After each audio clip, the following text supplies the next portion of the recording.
And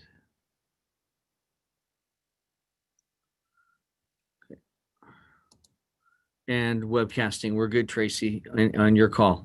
All right. Thanks, Paul. Good afternoon, everyone. I'd like to thank everyone for attending today.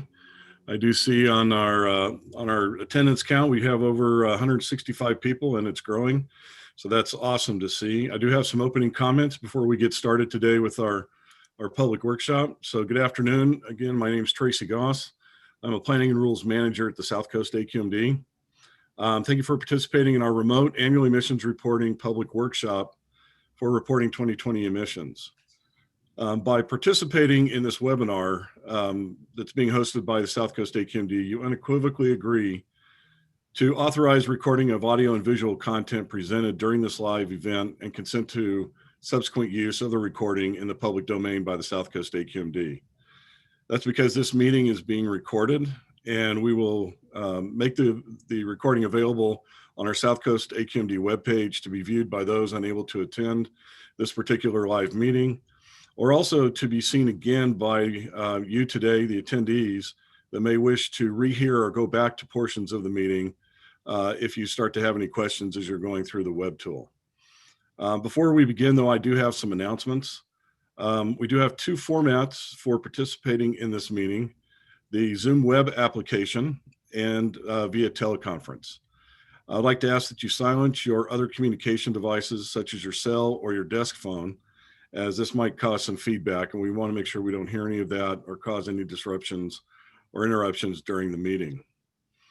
During the meeting, all participants except the presenter and staff will be placed on mute. That means that you will not be able to mute or unmute your line manually until the public comment portion of the meeting. After the presentation by our South Coast staff, there will be an opportunity to ask questions.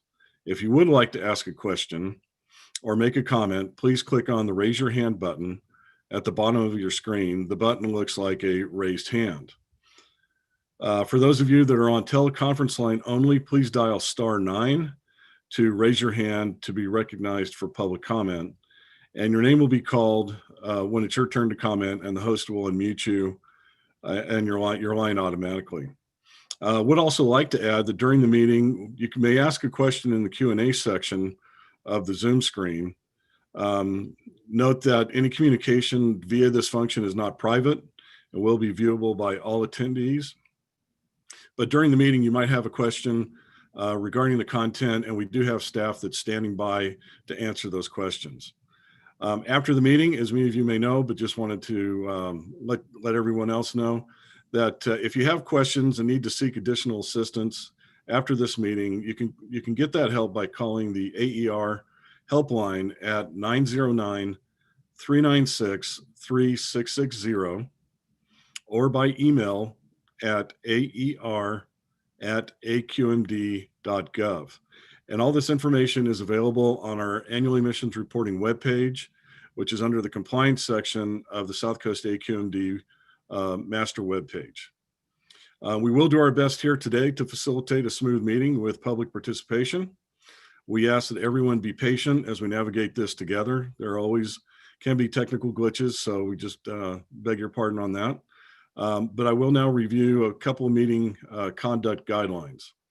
We ask that in your participation, you make your comments with courtesy and civility and respect for this workshop process. No profanity or discriminatory comments, please. Any violation of these rules can result in you either being muted or dropped from the meeting altogether.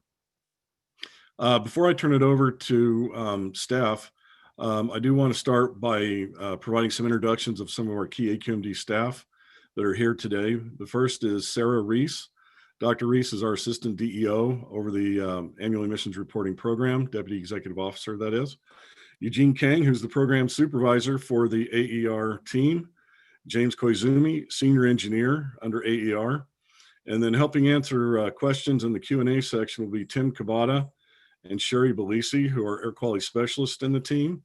Daniel Cho, who is an Air Quality Engineer. And then we also have Marlene Fonseca, our Senior Office Assistant, which helps us keep all this stuff organized today.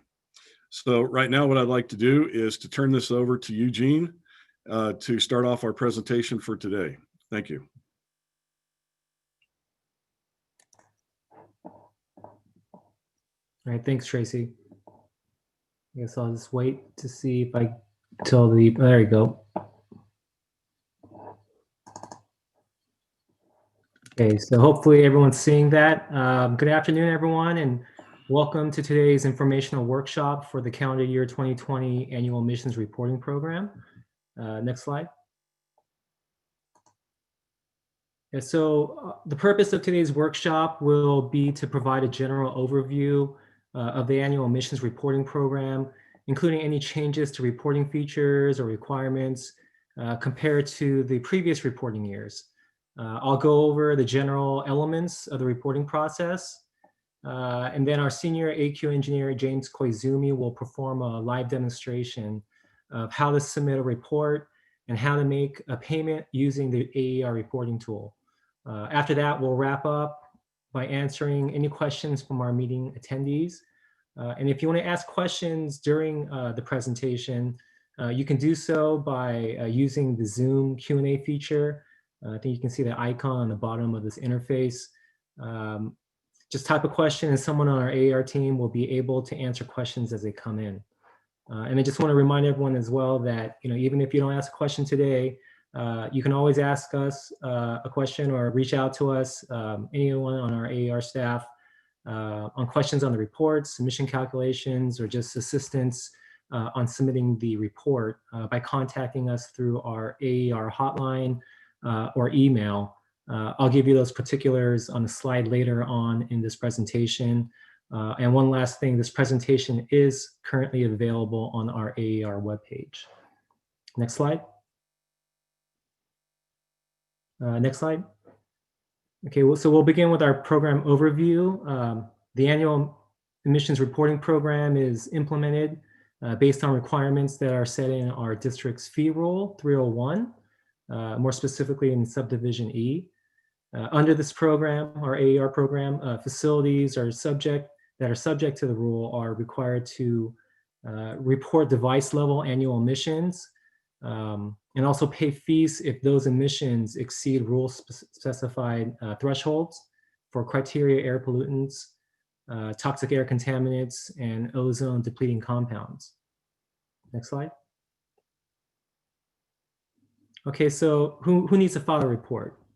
Well, according to Rule 301, a facility is required to file an annual emissions report if any of the following occur.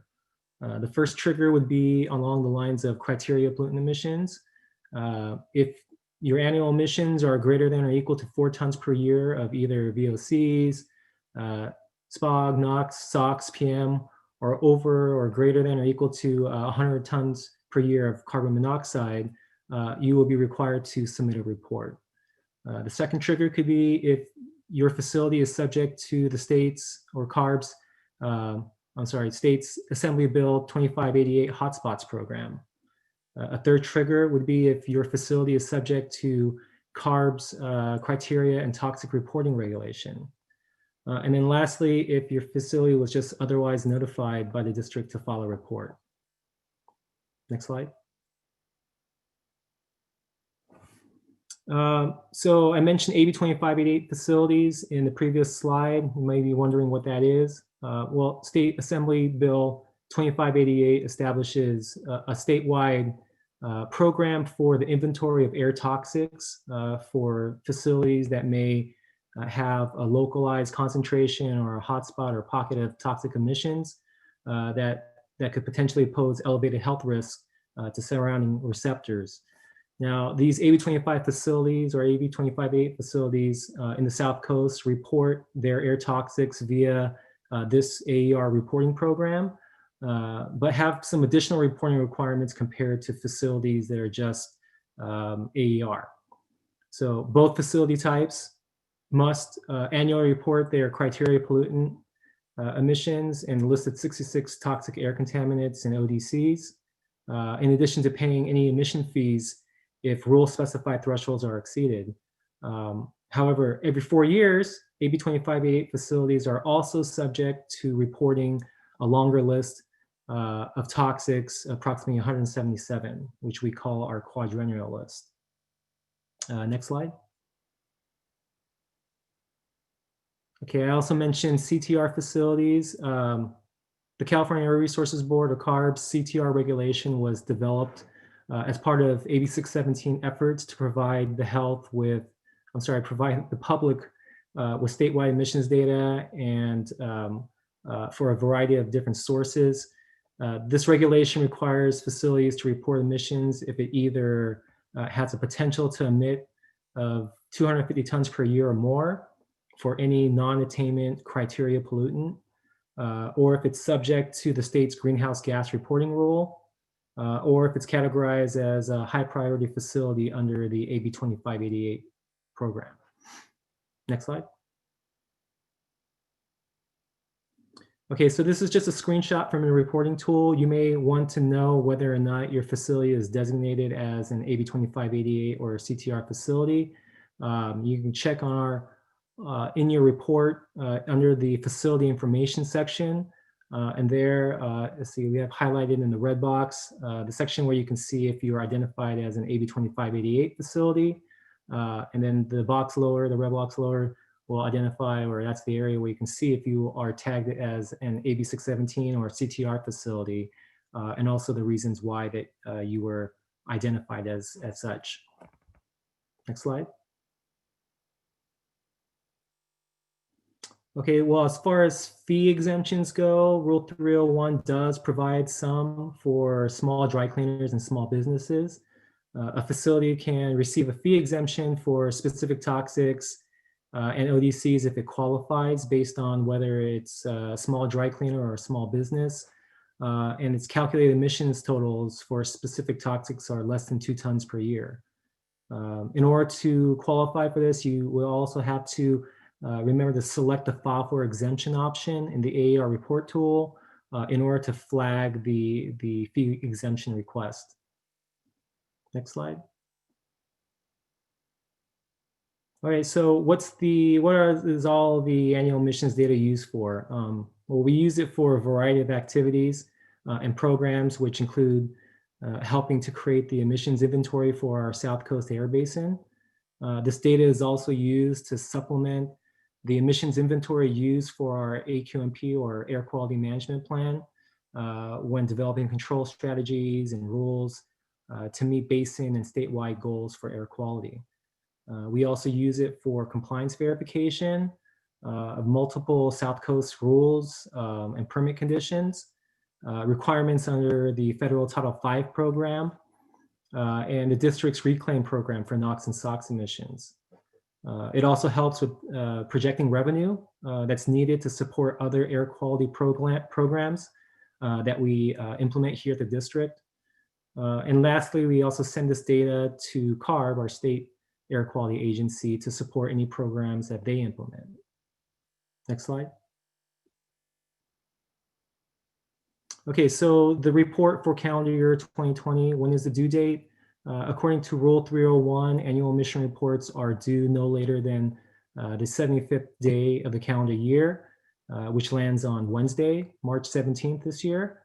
The report and any payment due must be received by 5 p.m. on the deadline date to be considered on time. And both of these items can be conveniently provided electronically via the AER reporting tool. Next slide.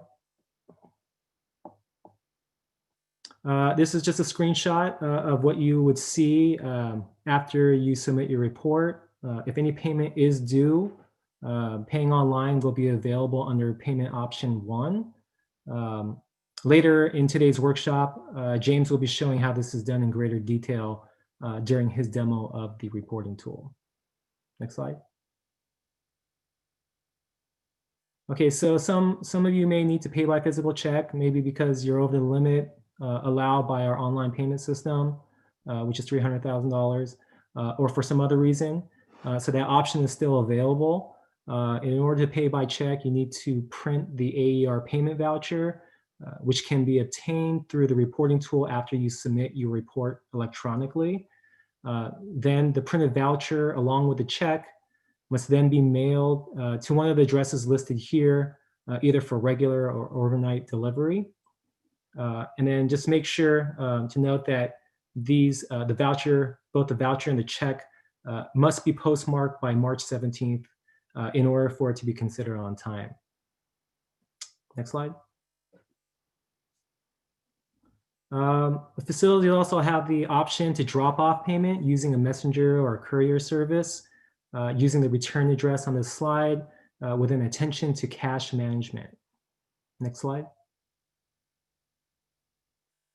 Okay, so that covers general information regarding the AER program, as well as your requirements for report submittal and any applicable payment.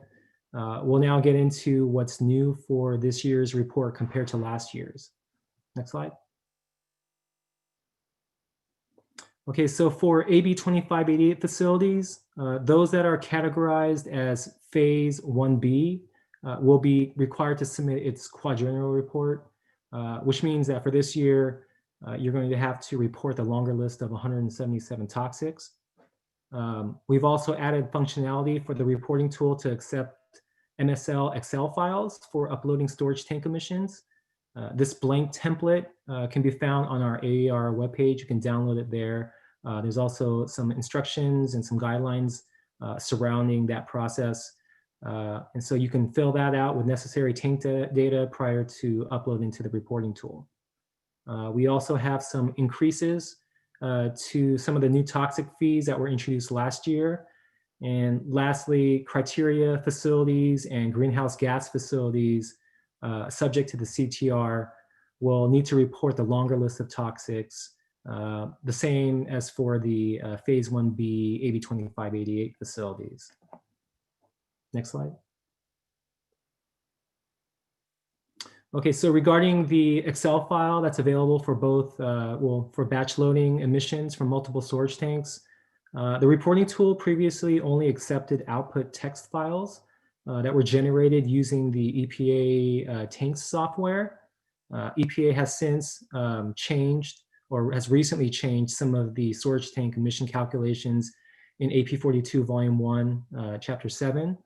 So to provide flexibility, we've provided the ability to instead upload an Excel file that you can modify to reflect any emissions that may not have been captured or calculated using the EPA tank software. Next slide.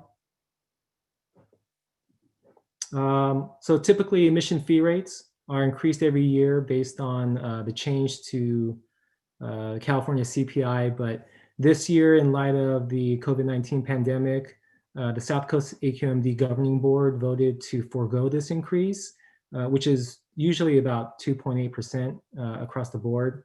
So although no increases were had there, increases to 2 of 3 toxic fee types were still maintained, specifically the toxic device fee and the cancer potency weighted emissions fee, which are essentially doubled from the previous year. Next slide. Regarding the CTR facilities that need to report the AB 2588 quadrennial list of toxics, that will apply to criteria facilities, which are defined as those facilities with a permitted PTE or potential to emit of greater than 250 tons per year for any applicable non-attainment pollutant or precursor, and also to greenhouse gas facilities, which are defined as those that are subject to the state's mandatory reporting regulation. Next slide. One last thing I want to mention regarding the CTR is that facilities subject to this regulation will be required to report specific data elements that are listed in California Code of Regulations, section 93-404. Now, there are some of these emission report contents in the section that cannot be reported using the AER report tool, in addition to CARB-SEER's database. So they will not be required to be reported for the calendar year 2020 reporting period. We listed some of the examples of the report contents that we're speaking about, which include throughput data for toxic materials that do not have emission calculation methodologies available, EPA unit codes, rule and permanent emission limits, and activity level acquisition methods. Next slide. Okay, so that basically covers the key items that are new this year. We can move along now to the reporting process itself. Next slide. Okay, so instructions on the reporting process can be found on our AER webpage. But generally, the reporting process entails first completing inputs for your facility information, and then listing all fuel types combusted by emission generating equipment during the report year, and then listing and defining all emission sources at the facility, and then reporting the processes for your emission sources, including all throughputs and other information necessary for the tool to calculate associated process emissions. Next slide. After completing all that, review all your data before submitting. Upload any supporting documentation, such as material safety data sheets, source test results. Run the data validation feature available in the tool to identify any errors or deficiencies, and then submit your report and pay any fees if you're subject to them. Just make sure you keep records of all documents for this report in case there's a need to amend your report, or maybe if your report is the subject of an audit. Next slide. Okay, so we can kind of go over some of the frequently asked questions year to year. Next slide. Okay, so very common question, what emissions am I supposed to report? Well, if your facility is required to submit an emissions report, all reportable criteria and toxic emissions available in the AER reporting tool must be reported. And this includes emissions generated from all emission sources, both permitted and non-permitted. Next slide. Okay, so what are you not required to report? Well, to start, any emissions from mobile sources, both on-road and off-road, do not have to be reported. Also, emissions from equipment registered in CARB's PERP or Portable Equipment Registration Program is not required. Emissions from architectural coatings that are applied to stationary structures, buildings, and the like, in addition to clean air solvents, are not required to be reported. Utility equipment like lawnmowers, leaf blowers, not required. And also non-combustion charbroilers and deep fat fryers operate at eateries. So these are emissions that do not need to be reported. Also, please note VOCs that are listed as exempt materials in Rule 102, those also do not need to be reported as part of your annual emissions report. Next slide. Okay, so supporting documentation. Any references to non-default emission factors should be uploaded to the reporting tool using the tool's upload feature, which James will go over in greater detail later in this demonstration. These references could be for SEMS data, could be for source tests, back calculation methodologies and its supporting data, material safety data sheets, and other references. Control efficiency documentation, which you might be able to find in source tests or manufacturer's guarantees, and all other documentation. If you want to see them, you can refer to our help and support page on our AER webpage. Next slide. Okay, so you should keep your records for a minimum of 5 years in case your facility's report needs to be amended or, again, it's subject to an audit. Make sure to keep copies of any throughput or fuel material usage records, source test reports, and any other supporting documentation that you use to complete your report. Next slide.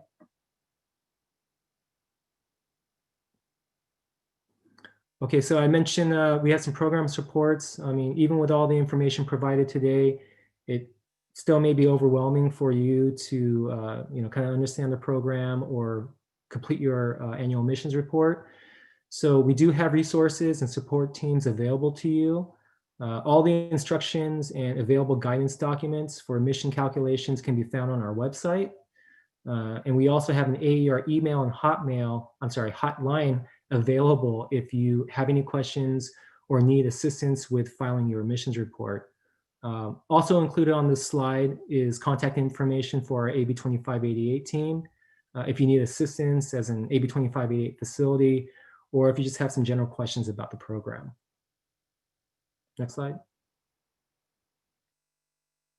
Okay, so before we get into the live demonstration that James will conduct, I will go over some of the basics of the AER reporting tool on its use. Next slide. Okay, so the AER reporting tool is designed to take in information at the device level.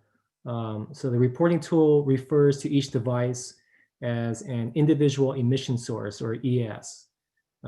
As a convenience, our AER team preloads each report with all the devices in our AQMD permitting database. But it's imperative that you please review to make sure it's accurate and whether or not additional emission sources need to be added. Next slide. Again, James will be going over this in greater detail, but in general, the report contains modules or sections that must be completed in the order that you see here on the slide, starting with the facility information, then all the fuels combusted or burned at the facility during that report year, processes associated with the emission sources and its emissions, and then you have to upload supporting documentation as we discussed in the previous slides, then run data validations and review summaries, and then finally we just submit the report. Next slide. Okay, and there's a wide range of emission source or ES classifications that are available in the reporting tool, including external and internal combustion devices, spray coating equipment, and other uses for organic containing material. Next slide. And also selections for storage tanks, fugitive components, and all other processes the user can define when they're reporting. Next slide. So as far as the process emissions data entry section goes, users must complete this module in the following order, starting with the identification of the process, and then entering the throughput data, and then selecting the specific pollutant type and emission factor used. Next slide. Yeah, so for convenience, the AER reporting tool contains some features to help complete the annual emissions report. Some of these features include the ability to import devices or emission sources from the previous year's report. That saves a lot of time, so you don't have to re-enter everything, and may retain some of the items or emission sources that our staff may have missed when uploading the information into your report profile. It also contains some conversion tools for throughputs, some easily viewed summaries for all pollutant types. Next slide. The document upload functionality that I mentioned earlier. And the reporting tool also is littered with a whole bunch of reference links for you to go back to emission summaries for things that you have already inputted as far as emission sources or throughputs. So you can always jump back, viewing on the summary screen. You can always jump back to a specific emission source to see kind of what portion of the emissions for the total were attributed to that particular emission source. Next slide. Oh, okay, so that ends the first part of this presentation. Now we'll move on to the second part where our senior AQ engineer, James Koizumi, will provide a demonstration of how to fill out and submit an actual annual emissions report, including how to pay electronically if you have to pay emissions fees. All right, thank you, Eugene. Let's see here. Okay.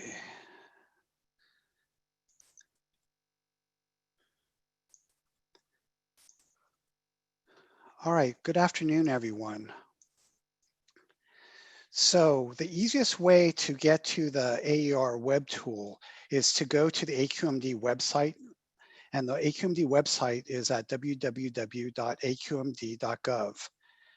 Once you get there, you can mouse over the online services, then go down to emission reporting and click on emission reporting. The annual emissions reporting will be the first link on the left-hand side, and this will take you to the AER reporting tool. Now, if you've used this tool before, you can log in by putting your username and password.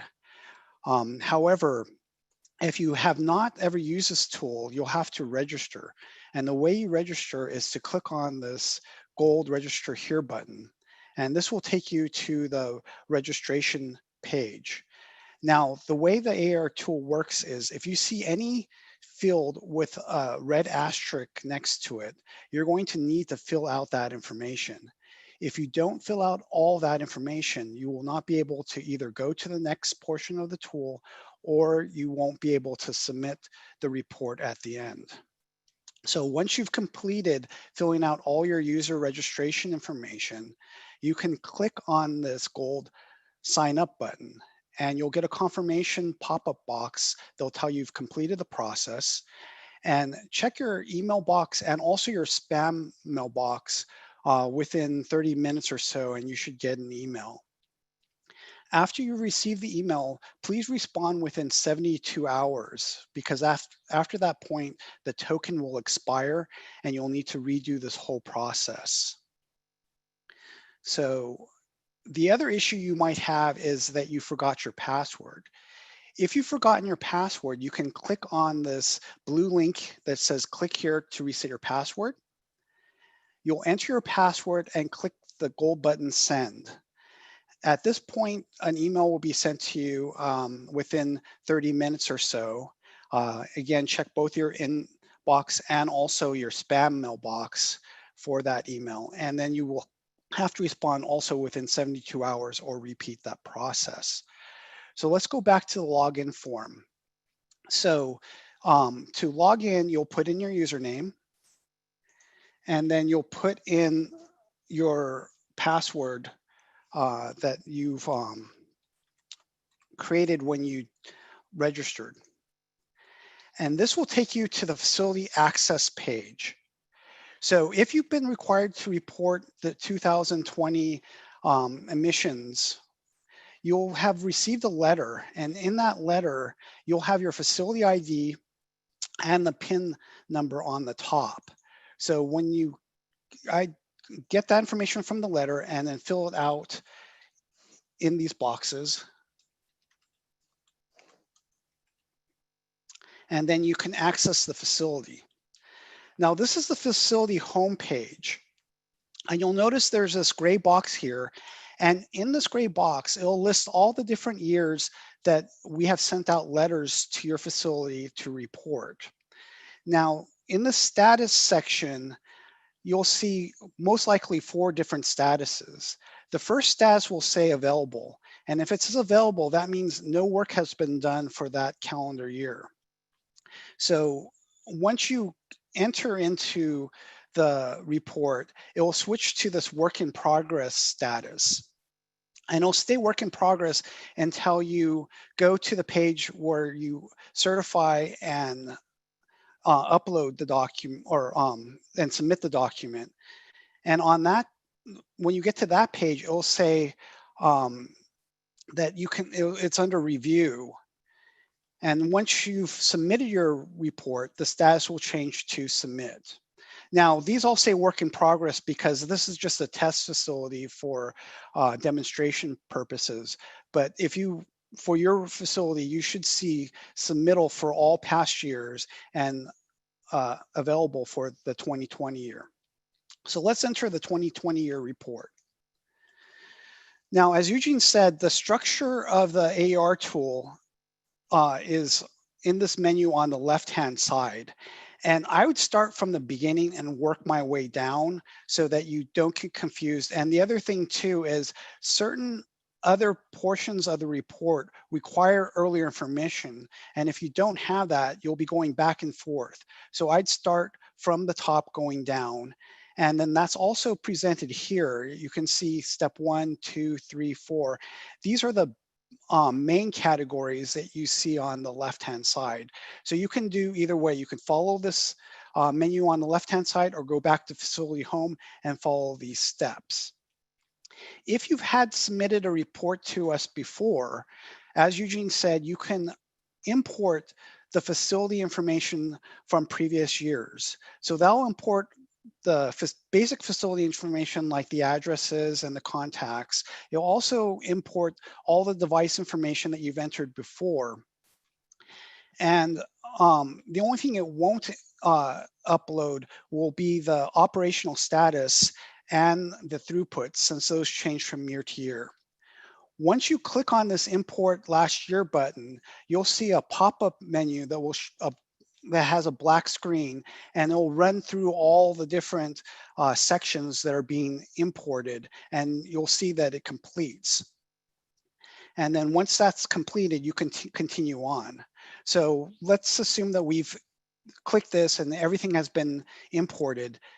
Then we'll go to step 1, or even if you're new, if you're doing this first time, you'll go to the first step, and we'll click start here to go to that. Now, this is the facility information. As Eugene had said previously, most of this information on the top, you can't change. This is based on records that are in our permitting database. If you find anything that looks incorrect, please call AER staff or send us an email at AER@aqmd.gov to let us know so we can investigate that and make the appropriate changes. One thing that you'd have to enter is if you are subject to greenhouse reporting by AB 617, then new to this year, you'll have to put in your CARB ID in this section. Going down, you're not required to put the lat and longitude in, but if you know it, you can fill that in. The next section is for addresses. The equipment address comes from our AQMD database, and if this is incorrect, you'll need to notify us, and you will likely need to, you will need to change your permits so that the equipment location is corrected. Now, if your mailing address is the same as your equipment location, you can click on this box and you won't have to fill that information. If not, you'll have to unclick this box and put in the information for your mailing address. Under the other information, there are 2 codes, which are national codes that let us know what type of facility you have. In addition to that, there's this pull-down menu where you can select the type of industry that represents your facility. This is that box I was telling you that doesn't get filled in when you import. So every year you'll have to go back and click on this and choose one of 3 options. Either that your facility is permanently shut down, or that it's temporarily shut down, or that it's operating. So for most people, you'll click on this operating process. And I'm actually not going to click on this. So when we get to the data validation, I can show you what an error looks like, and we can go back and fix this. After that, there are check boxes here to tell the tool to add or remove certain elements when you're entering the data. So if you want to report greenhouse gases, you can click on this box here, and you can report greenhouse gases, but you're not required to report greenhouse gases in the tool. If you're required by the state to report, there's a separate process where you report directly to them. But the option is available if you want to do it here. If your facility produces electricity, you'll want to click on this box. And if you have to report fugitive emissions according to Rule 1173 or 1176, you'll click here. Or if you're a small business as defined by Rule 102, you'll click this box. Now, I've already pre-clicked this last box, which is for non-routine emissions. So if you're operating your equipment according to permits, you won't have non-routine emissions. These would be things that are outside of your permit, And you click on this and report them separately so that we, the AQMD, can look to see which emissions are under permits and which ones are non-routine emissions. So under contacts, the only contact that really needs to be filled out or must be filled out is the main contact. If your preparer and your authorized facility representative are the same as your main contact, then you can click on these boxes. Otherwise, you'll have to unclick the box and fill out that information. The operating schedule here may not totally, you might not be able to fit in exactly how your facility operates. For example, if you have different hours per day for different days of the week, this does not affect the calculations or the emissions that you report, but this is something that's required to report to the state, so you'll still need to make your best estimate and fill that out. This section, data confidentiality, if you think that there are elements of what you're reporting that may be confidential, then click on this box and enter what you believe is confidential. There are certain things that aren't confidential. For example, emissions on a facility level are not confidential and are reflected in our FIND database so that the public can see these emissions. You cannot request that emissions on the facility level be confidential. Lastly, make sure when you finish this page, you click save. If you go away from this page and you don't save, then you'll have to repeat this and enter all that information. So we'll click save here. And once you do that, you'll get a message on the top that says that your form was successfully saved. And at this point, you can go on to the next page. Now, if you are subject to AB 25A reporting, you'll need to report the shortest distance between an emitting source on your facility to the worker and residential property lines. I've already filled this information in, but if you needed to edit that, you would click on the button edit and enter that, change that information. And once you finish that, you can go to the next section. This is our status update page. For most people or most facilities, this will not, you will not need to use this page. However, if your facility has shut down, you have a change of ownership, there's a change in equipment location, or your emissions for this year are 0 or reduced by 50% from a previous reporting year, you'll need to click these one of these boxes or all of these boxes, depending on what applies to you. If you do not believe that your facility is subject to Rule 301, AB 2588, or AB 617 emissions reporting, you can click on this box to ask not to report in following years. And they'll be reviewed by AQMD staff. If you use an alternate calculation methodology, you can click on this. And otherwise, you can click on the other and add any other information that you want to tell us about your annual report. If you fill out any of the sections or click any of these boxes, once again, you'll need to click save so that information will be saved before you go on to the next page. So once you finish that, we can go on to the next page, which is fuel specification. I've added natural gas and distillate fuel, the diesel fuel, into the tool already. However, if you have perhaps gasoline or propane, you'll want to add those fuels. It's important that you add all the fuels here first, because if you don't, when you get to the process sections, there'll be fields that you will need to pull down, but there'll be no information there. So you'll have to go back to this page. So it's best if you fill out all this information now. So I'll show you how to add a fuel. We'll click on this add fuel, and we'll click on going down here, gasoline. Now, once you do that, automatically the high heating value will be placed in here. It's a default value. If you know that this is different, you can click off of this and then tell us the source. Now, as Eugene said, anything that you enter in that's not a default, you should upload documentation for. And the way you upload documentation is you click on this icon that looks like a piece of paper with an arrow on it. And that will bring up the supporting documentation page. And what you'll do is you'll click on this choose file. And once you do that, it will show you a file structure, folder structure, so that you can choose the file that you want to add. So you can add your MSDS, a source test, or a fuel bill to back up your calculations. You'll also need to put in a valid from date. Now, the important thing is the valid from date is for the calendar year that you're reporting.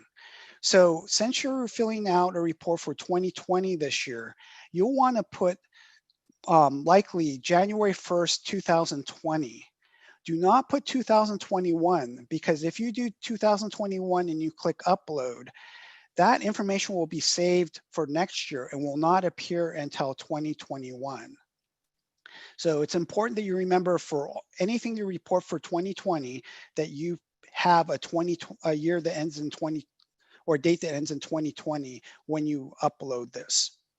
Once you upload it, it will show up in this page or this table, I'm sorry. So let's go back to our combustion fuels. Okay, so, I did not save, I was in the process of adding gasoline and I did not save it. So now we'll save it. And we've added all the fuels for this demonstration. From here, we can go to next.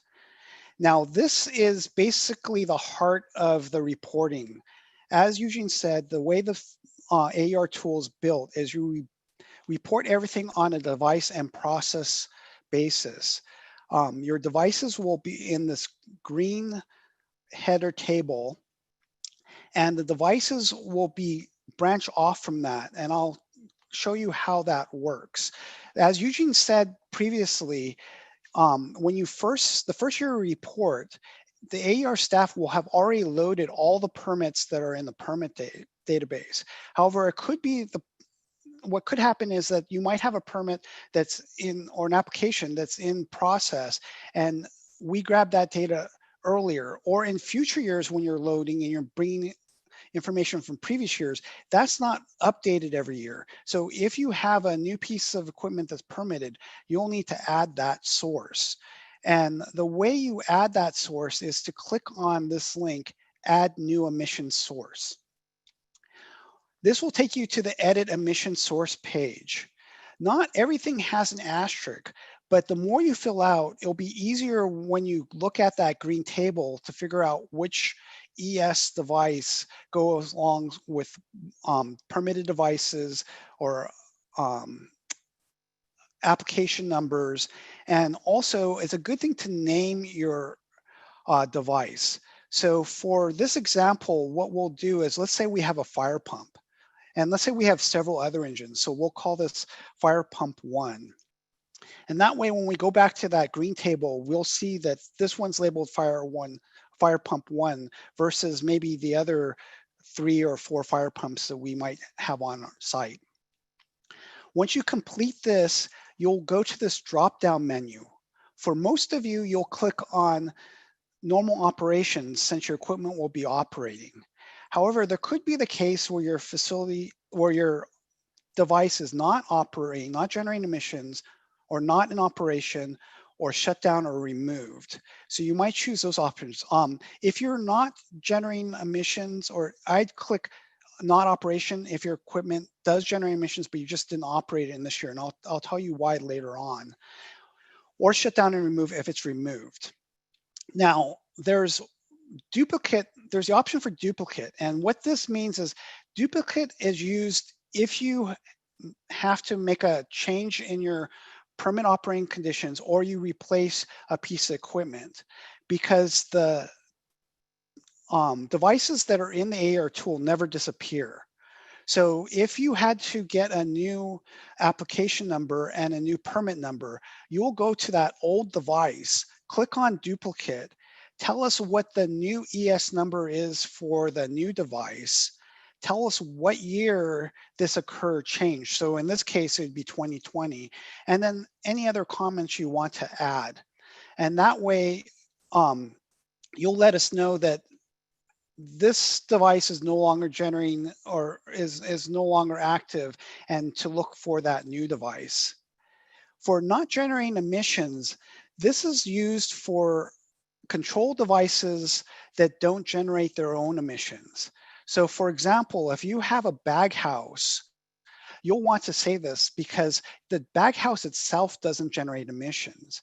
And when you go to enter the device that generates the emission, let's say you have a plasma laser cutter, in that you'll put your throughput, the emission factor, and you'll be able to put a control technology or a control efficiency value in there that will reduce the emissions because you have the bag house. But you'll do all that in the device that's generating those emissions. So it wouldn't hurt to put in this comment that, for example, if you had a bag house, that it was controlling device number 10 or whatever, so that you can keep track of this. Now, let's go back to our fire pump example, and we'll click on normal operation. So once you click on normal operation, you'll have to go down to the emission source category and click on this button. Now, this is important because you need to categorize the emission source so that the tool will pull up the correct web pages for the process portion of entering the data. And you can choose multiple source emission sources. So for example, if you had a kiln, you can click on the kiln and also go down and click on other processes and click on other processes, and both will be clicked on because you'll report your combustion emissions under the external combustion portion, and then you'll report your aggregate emissions from the material that's going through your kiln down in the other process equipment. And I'll show you what that looks like later, but let's go back to our fire pump process. And our fire pump is an internal combustion engine. So we'll click on the click here button or link, and you'll see that there's different options. The first option is whether or not your equipment is portable or stationary. And then the second is if it's 2-stroke or 3 or 4-stroke. If it's permitted a piece of equipment, this will be on the permit. If not, you should be able to find it on the plate that's on your engine. The other category, if it's lean burn or rich burn, that's not necessarily going to be on the plate. It may or may not be on your permit. If it's not on the permit and not on the plate, the default would be lean burn. And the last category is if your engine is equipped with a catalyst or not. So we're going to assume that our fire pump is not state registered, because as Eugene said, if it's state registered, you won't report to us because it's already being reported to the state. And this prevents double counting. So we'll say that it's not state registered, so we have to report it here. And we'll save this. And once we do this, you'll see that there's other options that appear. For example, emergency generator and part of a fire suppression system. So we'll click on both of these. And we'll also click on this non-routine process. And I'll do that so I can show you later that you can enter a process for non-routine. Now we've completed this page, and there are several save options. If you haven't finished filling out this page, but you don't want to lose your work, you'll want to click save so that you can come back to this page. However, most likely you're going to want to either go back to the ES page, which was the page we came from with the green headed table, or we'll go to the process reporting. But since we haven't seen that yet, I'm going to start off with going back to the emission source table. Now that we've entered that information here, the most recent thing that we've entered, the most recent device will appear at the top. And this table has certain information that you'll want to pay attention to. The first thing is, as I was talking about a bag house, if we say that it does not generate emissions, we'll have a no here, and it won't have the link to allow us to go on to put emissions in, which is this process reference tables column section. The other is this action section that says open. If you click on open under this action column, it'll take you back to the emission source edit page, so you can make changes to that. If you click on the reference here, it'll bring up the process reference pop-up page. And the reason why it brings up this page is you might have several processes. For example, like when we talked about the kiln had the external combustion process and also the aggregate process. So now there's two processes here. So we'll go back to the internal combustion that had the one process, and we'll click on this and we'll go into the process page. Now this is where you enter your throughput and your emission factors, and it generates emission for that process for that device. However, like Eugene said, always start from top to bottom. And this is very important on this page, because if you skip any of the steps in step one, you'll have to repeat. When you go back and fix that, it will erase all the other information in the other steps, and you'll have to start again from the beginning. It won't erase everything in the tool, but it'll just erase for this one process. So we'll click into step one. And in this case, for an internal combustion engine, the only mandatory sections are to choose a fuel. So we'll choose diesel, and to choose a rule. So we'll choose sulfur content of liquid. And I would suggest to put a process name in here. In this case, it doesn't matter too much because you only have one process.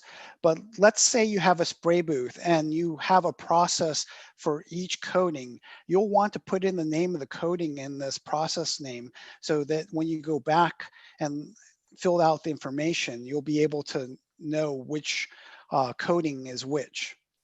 So we'll save that. And then the next step, we'll put in throughput. So we'll open the throughput. And the important thing here is when you put in your throughput, always make sure your throughput matches your emission factor. So if your emission factor is in pounds per 1,000 gallons, choose the 1,000 gallons. Don't choose the gallon or the million gallon or the barrel. Otherwise, your emissions won't be correct. So let's assume that we use 500 million gallons for an example. In this case, you only have input for throughput type. There could be other cases like furnaces where you have an output, because some of the emission factors for furnaces or kilns, they'll be in things produced, like bricks produced. In that case, you'll choose the output instead of the input. And then the best thing to do is to state where your throughput came from, and to state records or purchase invoices, and you can save that. And like if you do those things, once again, you need to go back up and click on the upload supporting documentation to upload that information, so that if you do get audited, we can see those documents that you use to develop those emissions. Now for combustion sources, there are default emission factors. So the toxic defaults are automatically put in here. And then for criteria, you'll click on this link, default emission factors, which will load the emission factors. And once those are loaded, you'll automatically get emissions. Now, for some of these devices, you won't have default emission factors for things like paint spray booths or other processes. Instead, what you'll see is these tables will be blank, and you'll only have this add new button. So to add any of the pollutants, you'll have to click on the add new button. So let's look at this. When you click on add new, you'll choose your pollutant. Let's say for this case, we'll choose ethylene oxide. you'll put in an emission factor. You should, and then you'll choose an emission source, data source. So let's say you used emission factors for AP42. I would add additional information. So if you use AP42, put the chapter and also the table so that if you get audited, the AER staff member can look at that and they won't have to call you to ask you where you got that information. So I'm not going to add this one here, but that is the process. If you had to do it, you would push save, and then that would add that new TAC or the new criteria pollutant to these tables. So once we're all done with that, you can do two things. You can either click on these gold buttons, will take you back to the process reference, and then you can add a new process. And in this case, I'm going to click on this add process upset so that you can see that how to add process upset. So let's say you ran your fire pump engine when there was an emergency and it wasn't maintenance and it wasn't for operation. So that's a non-permitted event. So you'll want to choose your fire pump, choose your process, and then save that. And then that will add another process onto this table here that you can click and enter in. The other thing I'd like to show you is, let's go back in. Let's say that you started a process and you decided that no, you didn't want to add this. Like maybe you're adding a coating, you determined, oh, you didn't use that coating this year. You can delete the process by clicking on this link, delete process. So if you want to delete a process, you have to go into the process page and click on this link to delete this process. So for now, we'll go back to the emission sources page. And let's say that we're finished with adding all the information that we want to add into this. Oh, I guess right now I'll go to show you how to add a storage tank batch input file. And the reason why you'd want to do this is, let's say you have multiple storage tanks. This would apply to something like a tank farm. It's very tedious if you have 100 tanks to go through this process and enter everything one at a time. So what the web tool allows, or has always allowed, is people to upload batch files. As Eugene said, originally it was only text files from the US EPA tanks program, but now we've allowed people to upload Excel formatted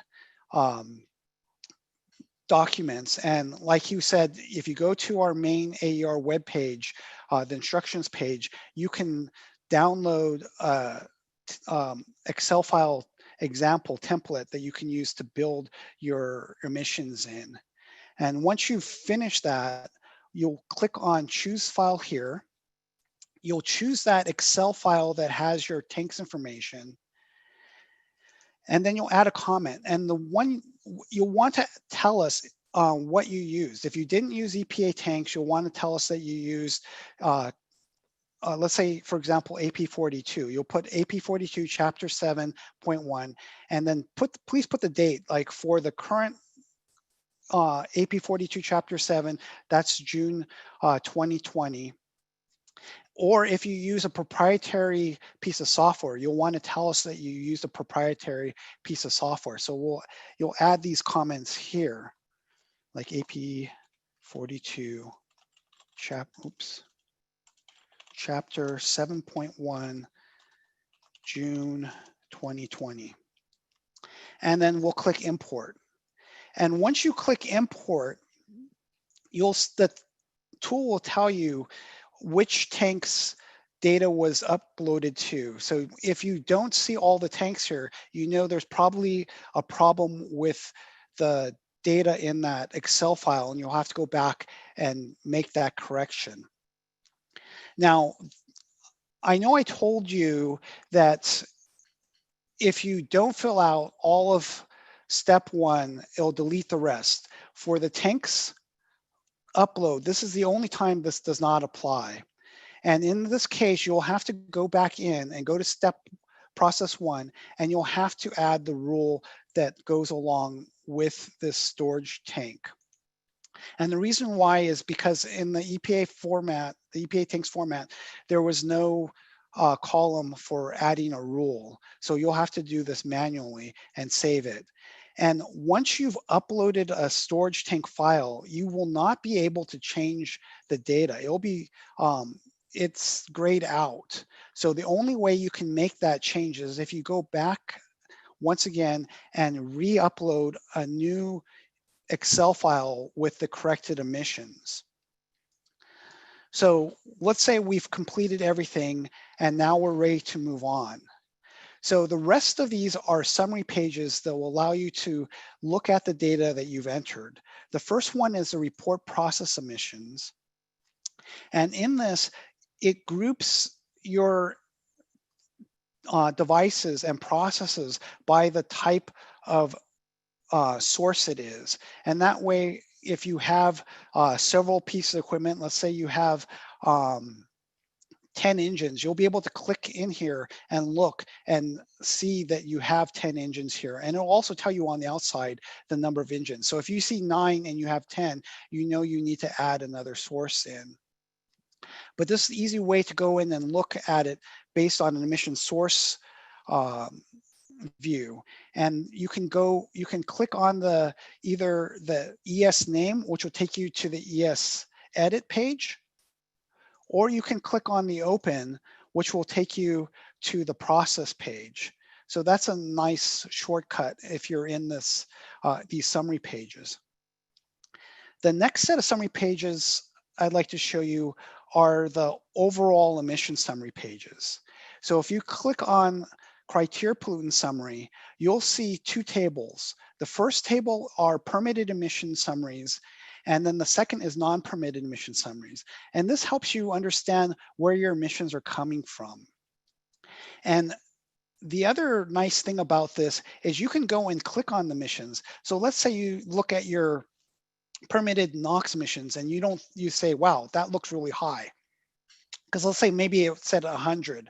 You can click here and then it'll show you the devices that generate those emissions. And you can go back and look and you can see, oh, I must have made an error because I expected to have around 30 tons of NOx and I have 100. You can click back here, look through and say, oh, I made a mistake on my emission factor and make that correction.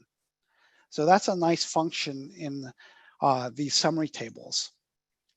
The next summary table is the toxic and ODC, the ozone depleting compound summaries. Now, there are 4 fees that can be assessed on your facility by Rule 301.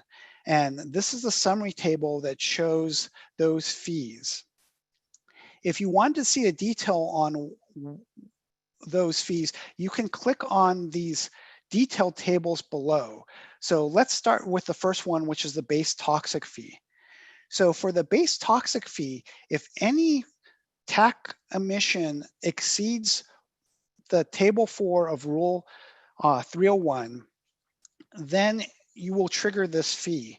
But it's a one-time fee and per year, and it doesn't matter how many devices or how many pollutants exceed those thresholds. You'll just trigger that.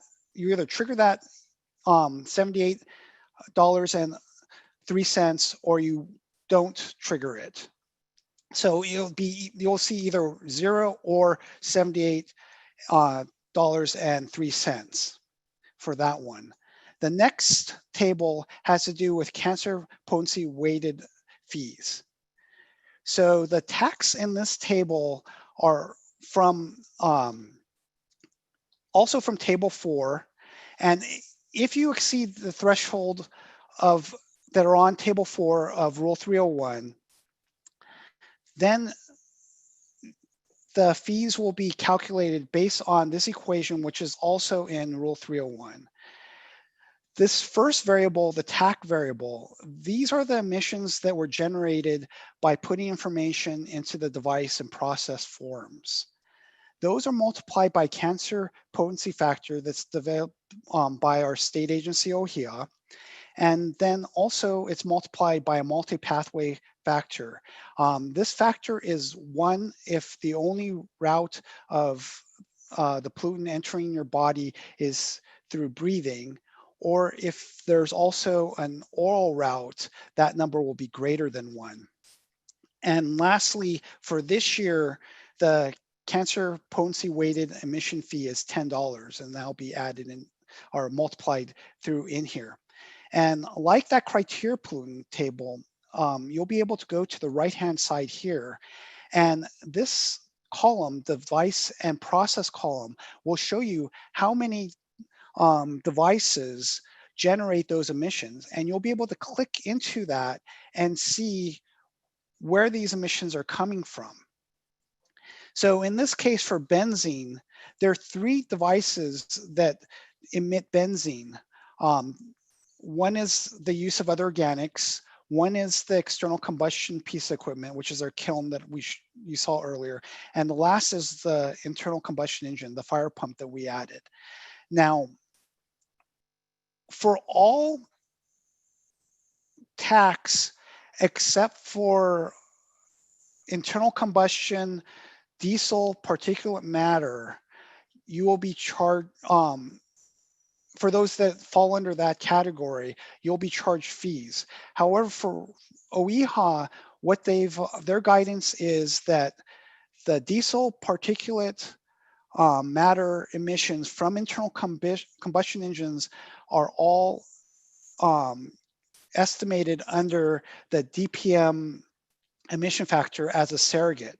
So even though benzene comes from the internal combustion engine here and is calculated, you won't be charged a fee because instead you'll be charged the fee for that diesel particulate emissions. And I'll show you where that is down in the table. So that is true. So this 93 pounds is not going to show up in this equation.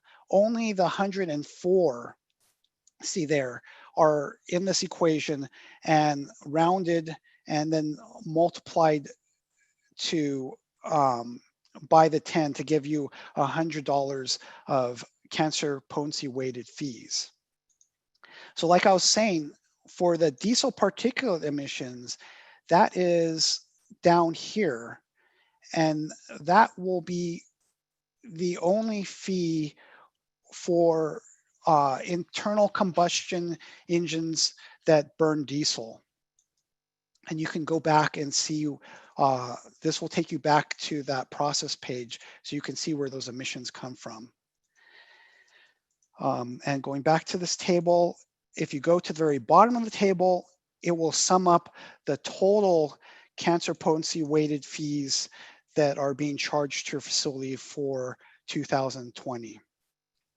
Now, the next table are fees for ammonia or ozone depleting compounds. And these fees are based on table 3 of rule 301. So in this case, the only emissions we have are ammonia emissions, and we have 2 devices. One's going to be the external combustion device, and the other one will be our internal combustion devices. And like previously, if you click on this, you'll be taken back to the process page. And then the sum of those emissions will be shown on the bottom of the table. The flat rate device fee is also tied to table 4 of 301.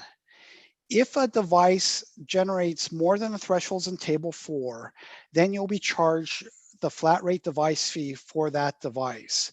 So when we look here, we find that we've reported 4 devices, but only 3 devices have gone over the threshold. The storage tank, the emissions did not go over the threshold, so it is not being charged the flat rate device fee. And then the bottom number here is a sum of the fees for those 3 devices, which will be a multiple of this 341.89 cents. So those are all the fees that will be assessed or can be assessed based on toxic emissions. This last table is for facilities that are reporting AB 25A emissions during their quadrennial year, or if they are subject to reporting the long list by AB 617. So there are no fees associated with this, but this information needs to be sent to the state. So it's displayed here. And like the above tables, you can click on the number of devices / processes and see which ones have contributed to these emissions. So that's the summary table for toxic emissions and ozone depleting compounds. The last is an overall summary table of fees. This top table are both the emissions in tons and the fees for criteria pollutants. And that's summed up in this row 1. This row 2 has a sum of the toxic fees that were estimated in that last summary page that we looked at. And then row 3 adds those emissions together. If your facility generated more than 10 tons of criteria pollutants last year, you were required to pay semi-annual fees or installments. And if you paid those installments, those will show up here. And this is a live link to our finance database. So if you do not believe this is correct, call AER staff or send us an email and we'll work with finance to make sure that this is correct and that you get credit for those semi-annual emission installment fees. Now, number 6 would be the total fees minus those installments that you had paid. 7 only applies if you don't submit your report and your fees by the deadline, which is March 17th, 2021. If you don't submit by that deadline, then look at 301 and it will show you the surcharges that will be added to the report. And the surcharges increase over time. So try to, if once you're late, try to turn in this report as soon as possible so that you don't get additional surcharges added on. Now, number 8 will be the total fees that were in row 6, plus any surcharges for late fees. And that will be the total fees that you need to pay for calendar year 2020, or whichever year you're in, you're reporting your AER for. So the next thing we want to do is go to data validation. Now, the data validation, you click on this red button and it will show you 2 things. It will show you warnings and errors. Warnings tell you that something is not standard. It doesn't mean that it's wrong, but it's not what the tool expected. For example, in this case, there's a warning because the nickel emissions are high. And that's coming from the IC engine. And that's because we put a large amount of fuel. The other 2 things are anytime you do combustion, there's actually 3 emission factors that you can use for the ammonia emissions. The first one is if you're controlling your ammonia emissions by selective non-catalytic reduction. And that's the default. If you are controlling your emissions, your NOx emissions by selective catalytic reduction, then you'll want to use a different emission factor, and it depends on the fuel. So in this case, in natural gas, it's 9.1. If you're using diesel, then it would be 1.4. And lastly, if you're not using any ammonia or urea-based control technology, then you'll use the last emission factor, which means you're not using any of ammonia or urea in your process. And so for natural gas, it's 3.2 pounds per million cubic feet. And for diesel, it's 0.8 pounds per gallon. So for our diesel IC engine fire pump, we don't have control on it. So we'll want to go back and make that change to change this to 0.8. And this is how you do it. You go back to the emission sources section, and then we'll go back to the fire pump. Actually, you know, I'm going to go back to fire pump and take off the upset since we didn't do an upset. Oops. I think I need to save that. Move too fast. Let's go back, take that off. Yes. Save and return to emissions. And then we'll go to the internal combustion engine process, and we will change the ammonia emission factor. So what we'll do is we'll click off this default. We'll change it to the 1.8 that we got the warning for. We'll go down and we'll change the data source to AQMD guidance. And we'll say that ammonia / urea, it was not used to control NOx. And then we'll save that. So now when we go back to our data validation, we'll run the data validation. We will still get the same warnings because these warning messages are not smart warnings. They're just telling you things that to be aware of, or that things are a little bit out of what the tool expected. But you can continue on and still submit your report with a warning. However, you will not be able to do that if you have any errors.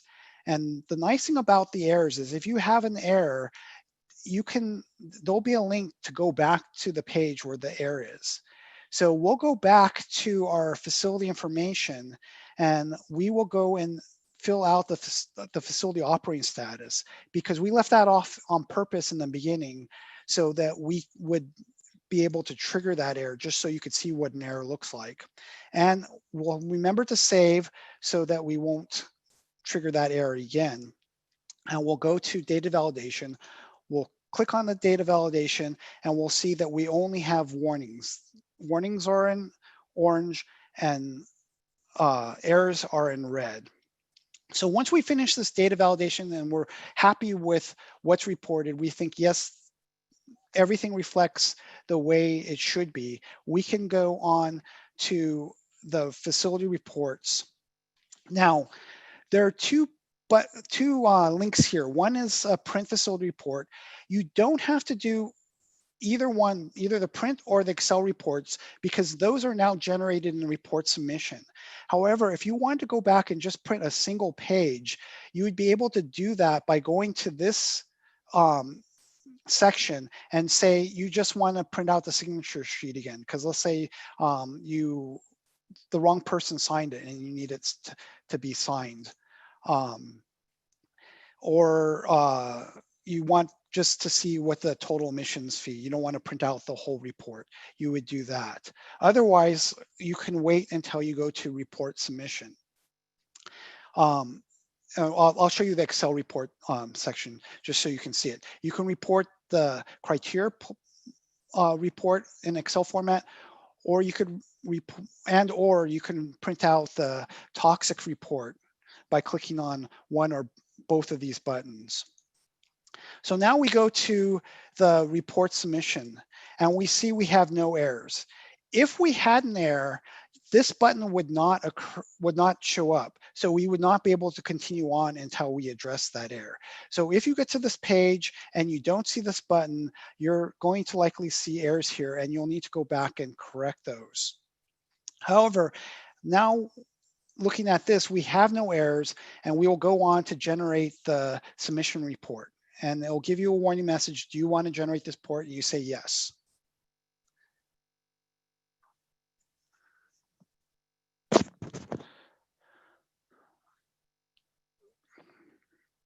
And it might take a little bit of time because it's generating those reports that I told you that it would. The first one is the PDF report. The second are the two Excel reports. I'll show you this later so that we don't interrupt the flow of this presentation, but you'll want to click on these reports and review them. And once you review them, you can click on these check marks saying, yes, I've read and I've accepted that those are correct. If you're going through there and you say, well, wait, these emissions aren't correct, I've made a mistake and I need to go back, you'll need to click on this cancel generating report and modify report data button. If you don't, when you go back and try to change those emissions or anything in the report, it will be grayed out. So you will not be able to make those changes. So that way it prevents anybody from accidentally making changes once this is in the state that's ready to be certified. However, if you say that you don't, if you need to make the changes, click on this, go and make the changes, and then you'll have to go back to that report submission page, click on that gold button and come back to this page. But let's say that everything is correct. So you've read the documents, you've clicked saying you've read the documents. You'll go to the certification statement and you'll need to read the certification statement and be able to agree with it. Once you've read the statement and agreed to it, then you'll click on this check mark or checkbox saying that you acknowledge that you've read it and you agree that you have responsibility, that you're able to certify this report. So you'll click there. Now, in order to certify, you'll need to put in your password. So this is the password you used when you got into the tool that's tied with your username. So we'll go ahead and put that in there.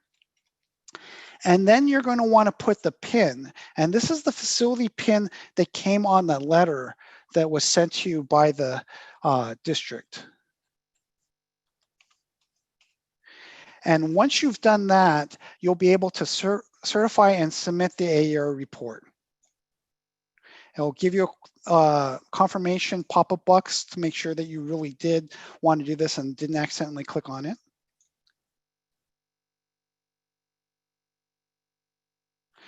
And once you've done that, it'll take you to this fee summary page. So in this case, because it's a test facility, I don't have access to the finance module, so I can't make the payment using this test facility.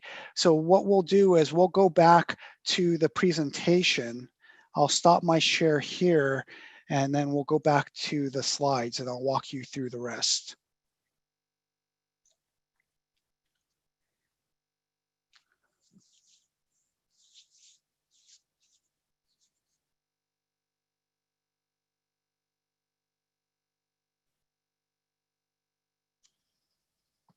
Paul, can I have the slides back up?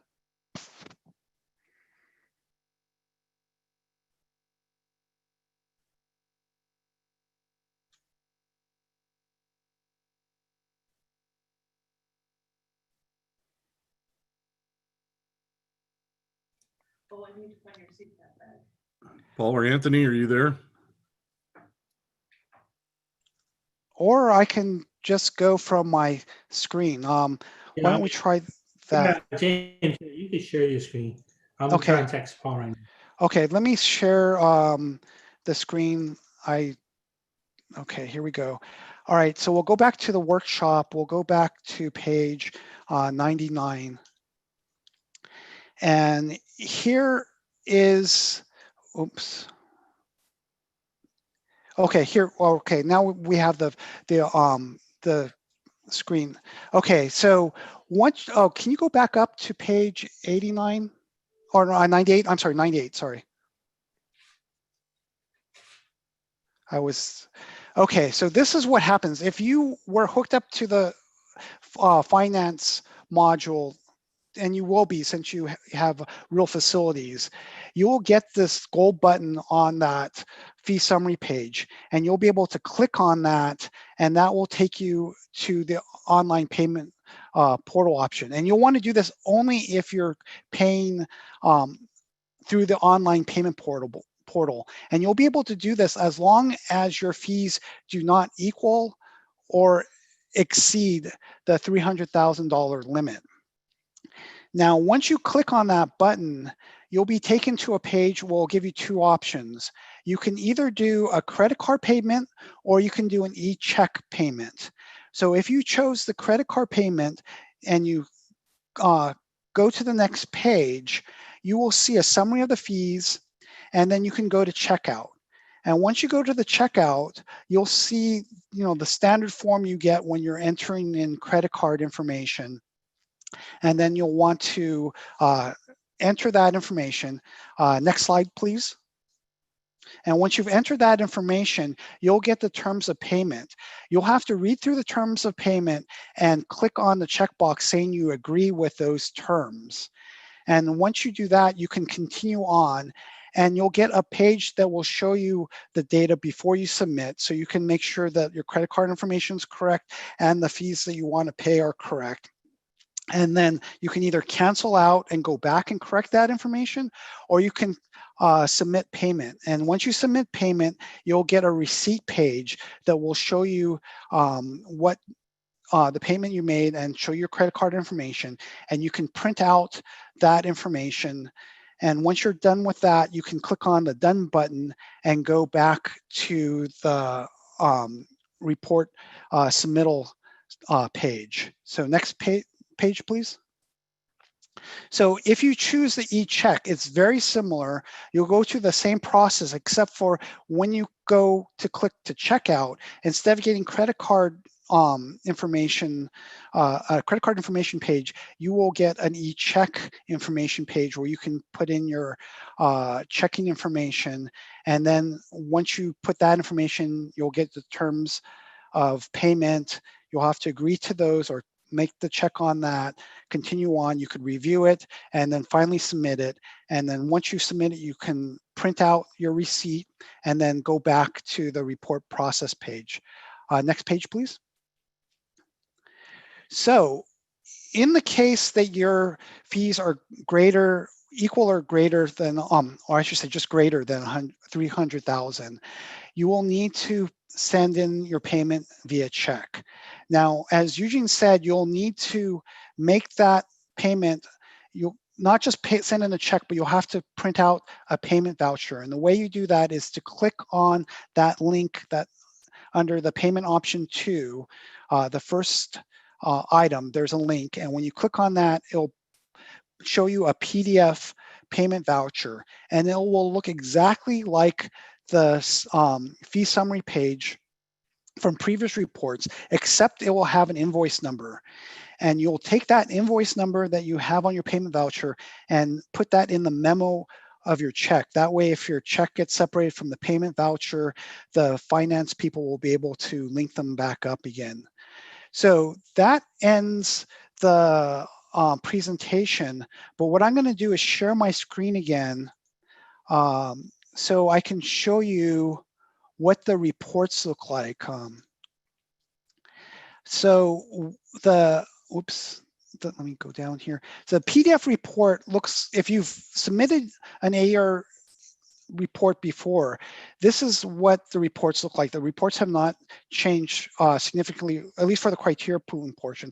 And basically, these are summaries of those sections in the web tool. So you have the different device and process information here. You'll have summary pages. You'll get the overall summary, and you'll get your electronic certification sheet and submittal confirmation page. So that's what that looks like. For the Excel reports,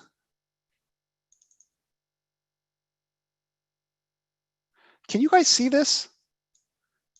Let me make sure that you guys can see the file page. Okay, I'm sorry. I guess I have to open up so let me show you the Excel. So this is the criteria pollutant emissions in Excel format. And so all the information that you've put in is here but in Excel format. And the same thing occurs for the toxic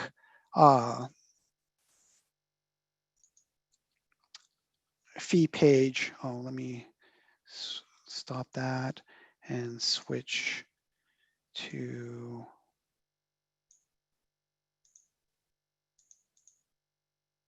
the toxic fee page. And that will give you a summary of all the programs that are your facility subject to, a summary of the different fees, and then the overall table that has all the information that you entered into the tool. And then let me go back to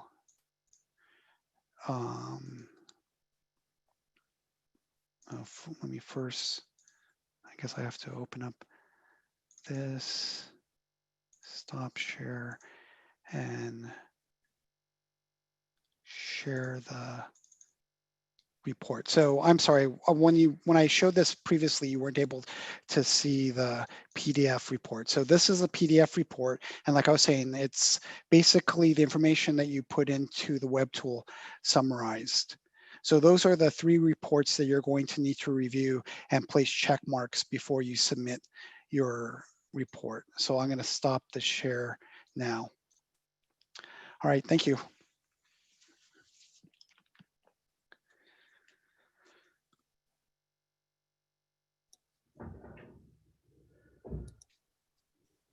Okay, James, thank you very much for going through the tool. I know that it's quite a bit of a lot of information that's been provided to you today. That's why we have these resources available to you to ask questions, to either through email or to call in and provide, ask questions or ask for help. What you can do also is we can do one-on-one meetings with you guys. So there might be, if need be, might be able to set up a separate Zoom meeting in order to help walk through some of these things. But our AER staff is available. Our AB 2588 staff are all available to help you navigate through all this information, particularly if it's something that's brand new to you. So with that, we have had some Q&As that staff has been responding to. Let's see if we can get Eugene back. What we'll do is we will open up the floor for some questions and answers that weren't covered under the Q&A. So we'll open that up, and that's hitting the raised hand button or *9 on your phone if you're participating via teleconference. So let's see. So I see the Q&A.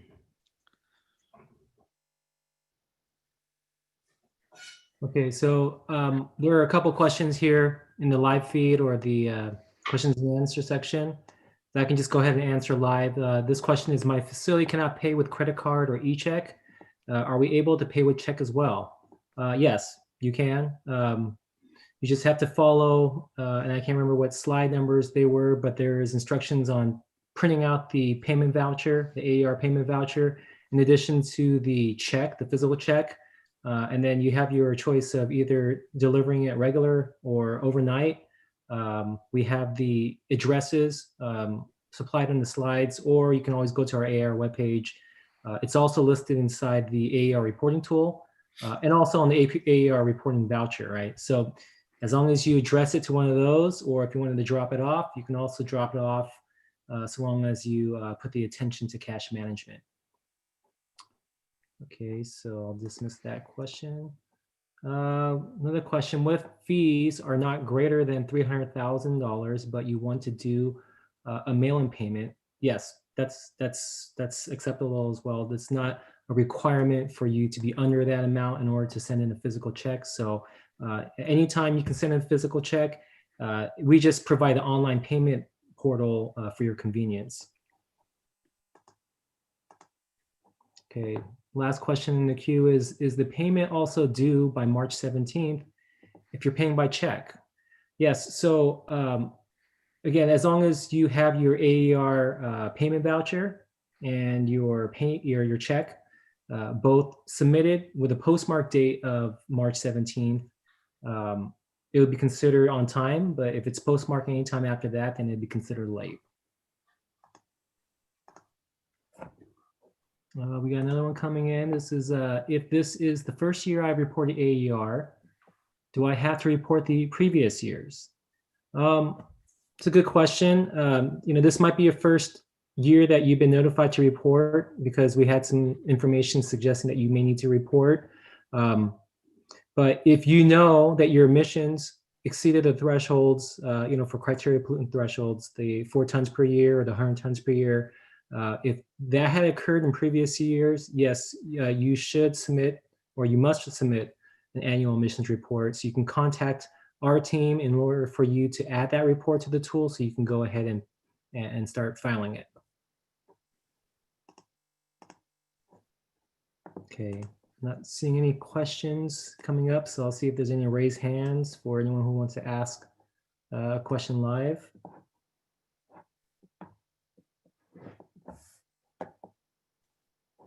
Okay, I see a raised hand. Hopefully I can do this correctly.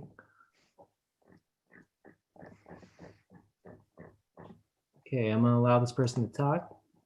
Go ahead, Miss or Mr. Fernandez. I think you need to unmute before you ask your question. Sorry, your presentation. I think we're getting a little bit of feedback. You just need to turn off one of your devices.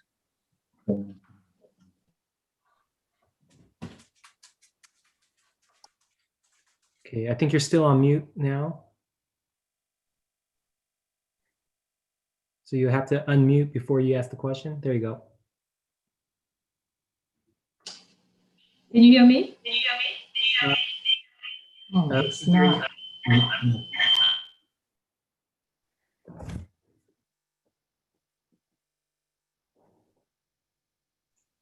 Okay, let me try that one more time. If you can go ahead and unmute.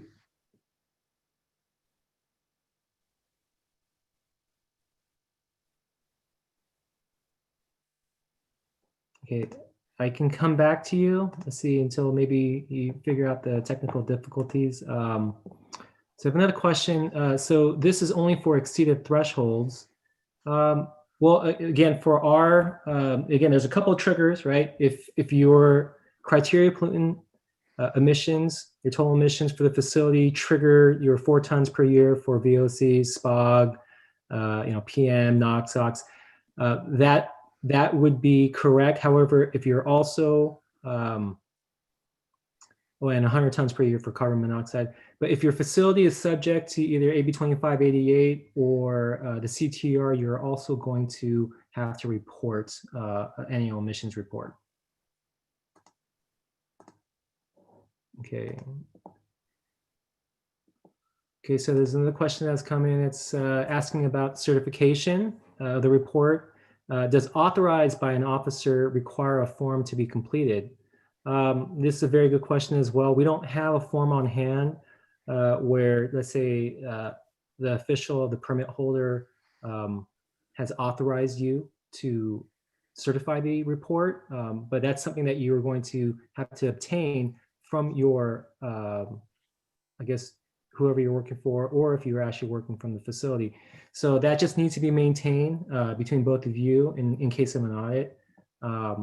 We can also look into see if we can prepare a form, but the answer right now is we don't have a form available.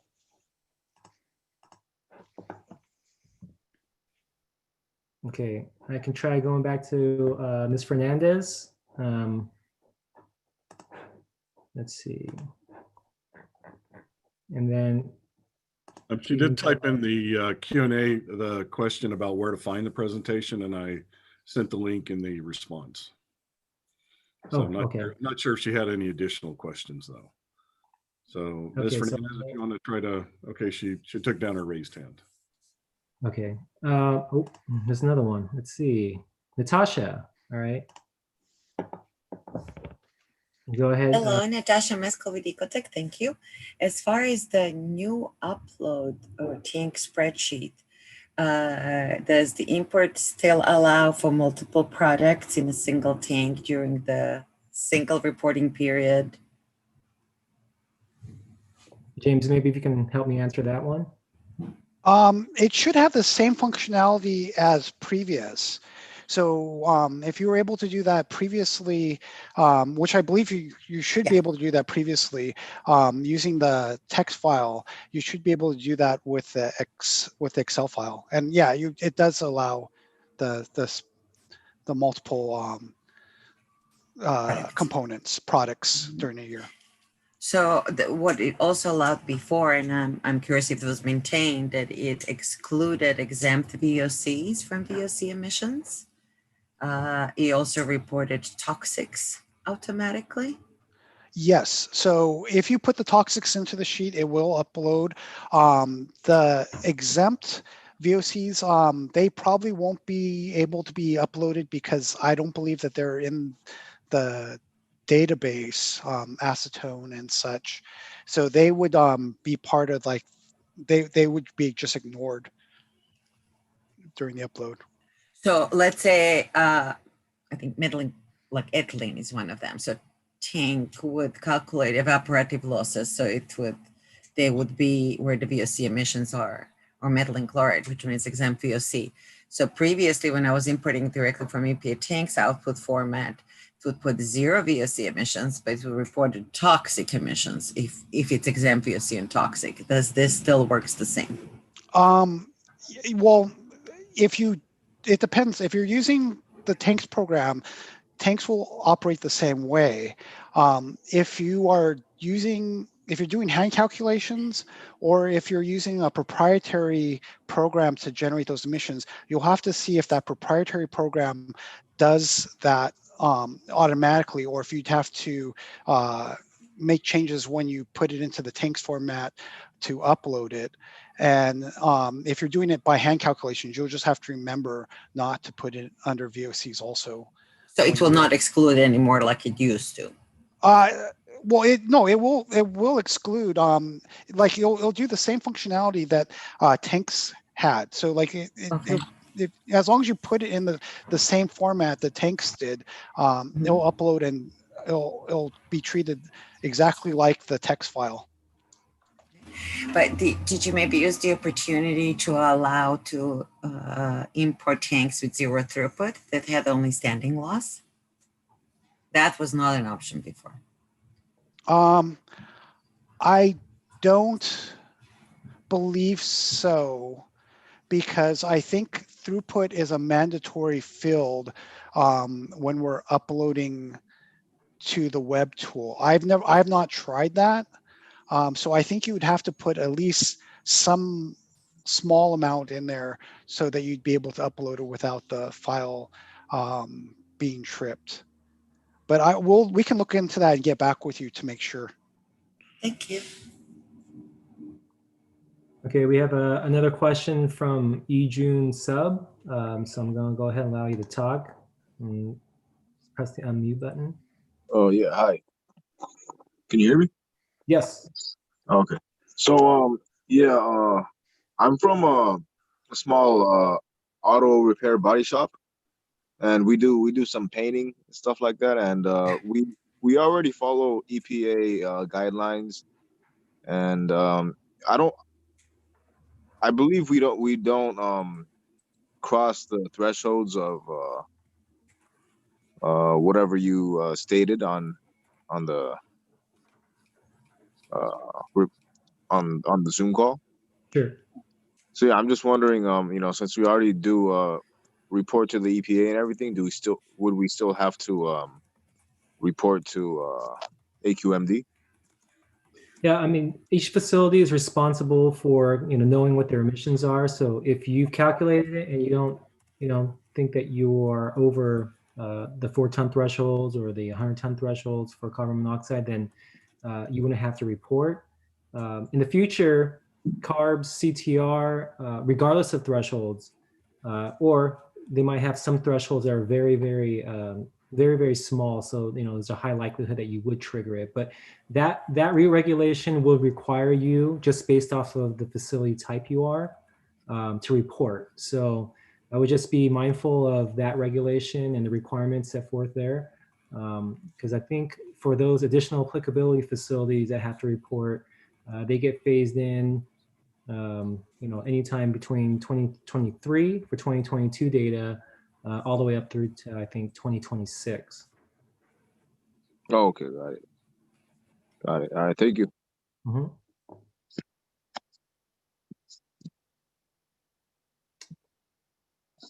Okay. I don't see any more questions coming in. So, okay. We have a raised hand now. Okay. This is from Jonathan. Go ahead and unmute. Hi, good afternoon. I too am a body shop, and I wanted to find out what makes a body shop a hot spot. Is there a table which identifies a shop, or is there a level of output that makes it a hot spot? So as far as the AB 2588 program is concerned, you would probably have been notified that you are part of the program. And it'd be based off of emissions that you've already sent over or submitted. In order for you to determine whether or not, I guess you can always go to the screening tables. We have in rules 1401 and 1402 screening tables that tell you for a specific toxic, if you go over that amount, you know, in any given year, that you could be potentially in a hotspot based on your proximity to receptors, you know, residences or things like that. But that information, if you want further information on that program and, you know, how to determine that, you can always contact our AB 2588 team. I think it's on slide, James, do you know what slide we had up? I can find it. I can find it. You'd like me to bring it up, Eugene? Sure. What slide? Let me know. It's probably around 28-ish. Okay. And again, you can find this presentation on our AER webpage. Oh, there it is. You just I have that info. Okay, great. So, you know, go ahead if you need to make calls to us or AB 2588. We're available. Thank you. Mhm. Okay, we have let's see.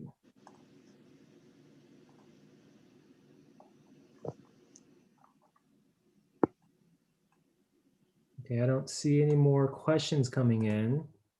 And again, this is not your only opportunity for assistance or to have us ask or answer questions. Again, we're always available. You can leave messages or send emails. Our staff is really, really responsive. So, you know, again, you have multiple ways to ask questions and get assistance from us. So if you don't ask now, don't feel like you've missed the boat.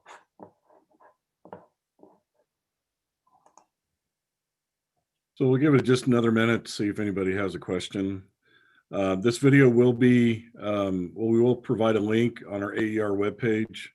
So you'll be able to review this video so you can see James' demonstration that he conducted today. But as Eugene mentioned, our staff is available to provide assistance to you, to help answer any questions, to help you navigate if you get stuck or just hit a snag or something like that. So our staff is available to help you out with that.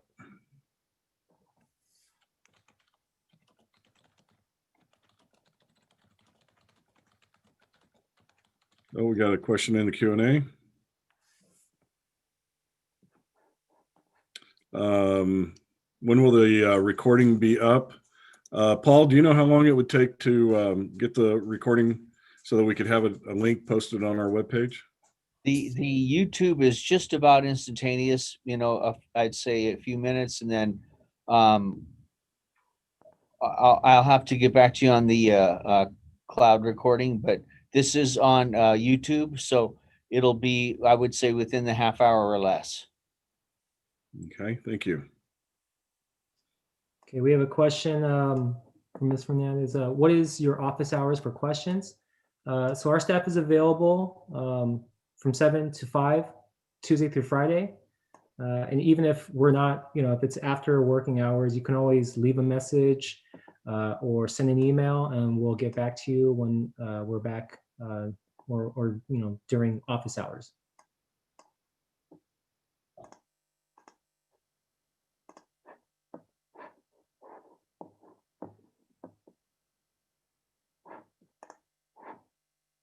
You're welcome.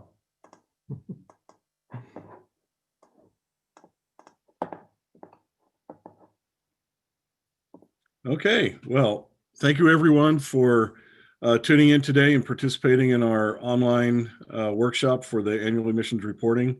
Again, if you need assistance, please go to our AER webpage or go to, here all the information is listed here on the screen. Do not hesitate to give us a call or to contact us if you need assistance. So with that, hope everyone stays safe, stay healthy. Hopefully you'll be COVID free, and we'll be able to get through this year together. So thank you very much for attending, and have a good day. Thank you.